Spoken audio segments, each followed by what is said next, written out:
Okay, we got this question from our buddy Troy. He's been working out for a while. He's been getting decent results. Not exactly what he wants, but he sacrifices a lot. He puts a lot of time and energy into his fitness, into working out. He works out hard, so on and so forth. The thing is that he knows that he's giving up what a lot of boys his age, men his age, young men of 19 engage in, which is hanging out with women, partying, sex, drugs, rock and roll, if you will. And not that he really wants to do those things. He says, that's not really even that interesting to me. I'm curious about it. So once in a while I'll go out and I'll experience it, but then I come back and I'm like, I wish I didn't do that. But he then takes that energy and puts it back into his gym training. His results are okay. And now he's starting to wonder, he's really asking himself, he's like, will I look back on when I'm old, will I look back and be regretful for taking my time that could have been allocated towards experiencing life? That's what they call it, right? You're a kid, have fun. Taking that and putting it towards a seemingly fruitless activity, weight training, that he's like, I don't really get that great results. It's okay. And he says that he ends up skipping his workout, he half-asses it. He wonders if I've ever experienced anything like that. Wants some feedback.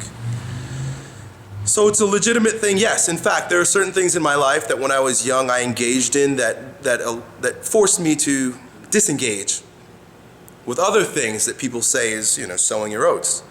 I married my high school girlfriend, right? So I've been with one woman. Now, I'm an okay-looking guy, and there are times and circumstances where there were, say this when I was in high school and college, plenty of girls that wanted to be with me. I could have had a harem. There were lots of pretty girls that wanted to hang out with me. And I gave that up because of what called my heart, what was a deeper experience that I had with one girl.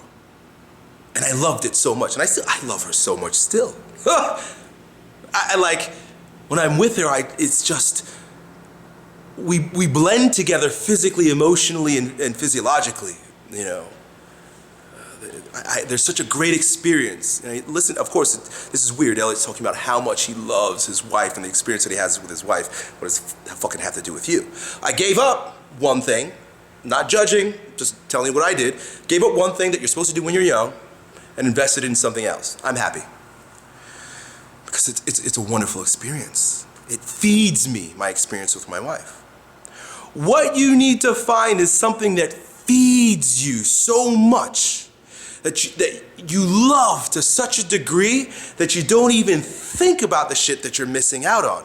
All those things you describe that you think you're missing out on are people looking for something to love, something to throw themselves into fully, mind, body, and soul. That's really what we all want. We want love. When I say love, I don't necessarily mean the union between two individuals. I mean passion about something in life. Okay? For some reason, if you've been watching my videos, perhaps that's why, but the world tells you also, in its many different ways, that investing in fitness, muscle building, fat loss is a worthy journey. It's one that you should invest in. But if you're sacrificing these things over here, which really you're not sacrificing much, in order to engage in something because you've been told that you should, it's a good idea, by someone else, then you're giving one thing up to really get a cheap return on your investment. What you need, my friend, is something to love. You need a passion. You need something that draws your heart in and makes love to it in the same way that my wife's, or at the time my girlfriend's, did to me. So when you give this up, you're really not giving up anything.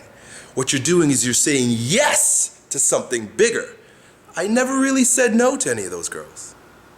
I really was saying yes to Colleen, my woman.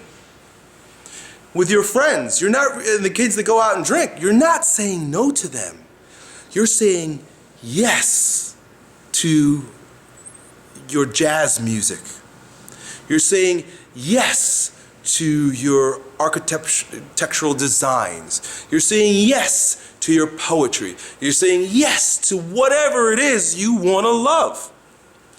Elliot, how do we find the thing that we love? That's a topic for another video. But it's there, and I encourage you to grow sensitive to it. Done.